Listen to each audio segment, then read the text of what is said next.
Petra is one of the most unusual cities. Is that a tomb? What is that? I mean, why do we have to wonder? Oh my God. What is it? Beneath the most photographed monument in the Arabian desert lies a sealed chamber that no living person has entered for 2,000 years.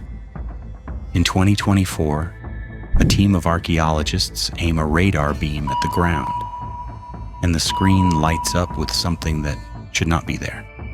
A hollow space, sealed, untouched, waiting in the dark. The monument is called the Treasury. The city is called Petra. And for all the millions of people who've stood before its rose-colored face, almost none of them realize the truth. The building is not the secret. The secret is what lies beneath it. Because Petra is not a ruin that surrendered its story long ago. It is a place that has been hiding things in plain sight for centuries, built by a people who vanished so completely that we are still arguing about who they really were. Stay with me, and you will see exactly what the radar found. Start with the people, because they are the first mystery. They are called the Nabataeans. 2,000 years ago, they are desert nomads, wandering the bone-dry frontier between Arabia and the Mediterranean. They have no cities. They live in tents, herd their animals, and survive in a landscape that kills almost everything else. And then, somehow, these wanderers become one of the richest civilizations on Earth. The source of that wealth is trade. Frankincense and myrrh from southern Arabia, spices from India, silk from China. All of it has to cross the desert, and the Nabataeans control the roads. They guide the caravans, they sell water and shelter, and they tax everything that passes. By some accounts, they take a cut of 1 load in every 4. The profits are staggering, and they pour those profits into stone.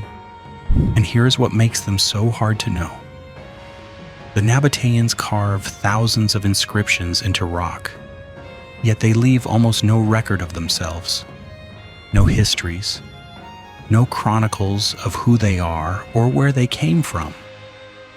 Nearly everything written about them in their own age comes from outsiders, Greeks and Romans who call them traders, and sometimes pirates. A civilization this rich, and it barely speaks in its own voice. This is where Petra rises, not built, but carved. Cut directly into towering cliffs of rose and gold sandstone. Deep inside a canyon, you can only enter through a crack in the rock, barely wide enough for a cart. At its height, the city holds tens of thousands of people, temples, a theater carved straight from the bedrock, hundreds upon hundreds of elaborate tombs. But here's the problem nobody talks about. Petra sits in a desert that almost never sees rain, in a valley that floods without warning when it does. A city of 30,000 people should not be able to exist here at all. So how does it? The answer is the Nabataeans' true genius, and it has nothing to do with carving. It is water. They line the canyon with channels cut into the rock. They lay ceramic pipes for miles to carry water from distant springs. They build dams to tame the flash floods and turn them into a resource. And they hide enormous cisterns underground, sealed against the sun, invisible to any enemy.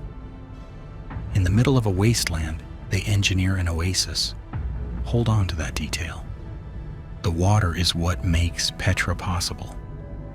And one day, the water is what will doom it. Then there is the monument at the entrance, the Treasury. It stands over 130 feet tall, its columns and carved figures cut from the top down out of a single cliff face, with a giant stone urn perched at its peak. For generations, local Bedouin believed that urn was packed with the gold of an ancient pharaoh. They fired their rifles at it, trying to crack it open and spill the treasure out. The urn is solid rock. There is nothing inside it. But the real question was never the urn. It was the building itself. What is the treasury for? A temple? A royal tomb? Scholars have argued about it for 200 years. And for 200 years, one stubborn fact kept the mystery alive. For a structure everyone assumed was a tomb, no one had ever found a single body inside it. And then there is the strangest chapter of all, the disappearance. The decline begins quietly. The Romans take control in the year 106. Then the trade routes shift to the sea, and the caravans that fed the city slow to a trickle. But the real blow lands in the year 363, when a violent earthquake tears through Petra, shattering its buildings and cracking the very water system that keeps it alive. Another quake follows 2 centuries later. The channels fail, the cisterns run dry, and a desert city without water cannot survive. The people drift away, the sand creeps in, and the rose-red capital of an empire becomes a ghost. For more than 1,000 years, the outside world believes Petra is a legend, a city that never truly existed. Only the local Bedouin know it is real.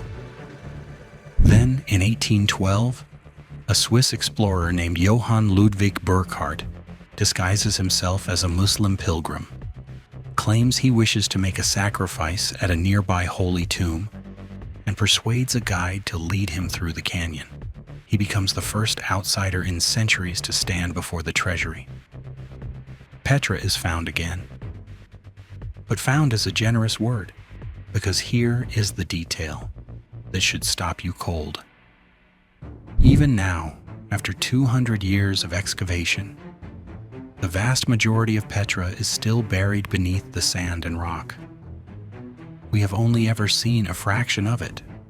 In 2016, 2 researchers, Sarah Parcak and Christopher Tuttle, prove just how much we have missed.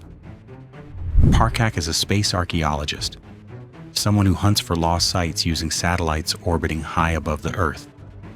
Studying images of Petra, she spots an outline no one had ever recorded. A monument the size of an Olympic swimming pool, a massive platform sitting barely half a mile from the city center. Tuttle, who has dug at Petra for 20 years, realizes that archaeologists have been walking across the top of it that whole time without ever knowing it was there. Its purpose? Still unknown. And if something that enormous could hide in plain sight, the next question becomes unbearable. What else is down there? Which brings us back to the radar and the sealed chamber under the Treasury. In 2024, a team led by archaeologist Piers Paul Kriesman, working with geophysicist Richard Bates, finally wins rare permission to scan and dig beneath the monument. The ground-penetrating radar reveals the empty voids in the rock. They break the ground open, and inside, they find what no one had found in 2 centuries of searching. Oh my god. What is it? Skeletons. Skeletons! Yes. A hidden tomb. And it is not empty. 12 human skeletons lie in the chamber. Men, women, and children, laid to rest 2 millennia ago, and never once disturbed, surrounded by offerings of bronze, iron, and ceramic. These are the first complete burials ever discovered at the Treasury, and they may finally tell us who these people were, and exactly when this monument was raised. But one detail freezes the entire team. One of the skeletons is cradling a ceramic vessel shaped like a cup, a chalice. In the very building that Hollywood once chose as the resting place of the Holy Grail, life imitating art across 2,000 years. So Petra is no fairy tale. It is a real city raised by real geniuses who conquered the desert with water and trade, then watched it crumble when the ground itself turned against them. And the tomb beneath the treasury is not the end. The radar shows more voids in the stone, more sealed rooms, more of the dead, still waiting. The desert has guarded Petra's secrets for 2,000 years, and it has only just begun to give them back.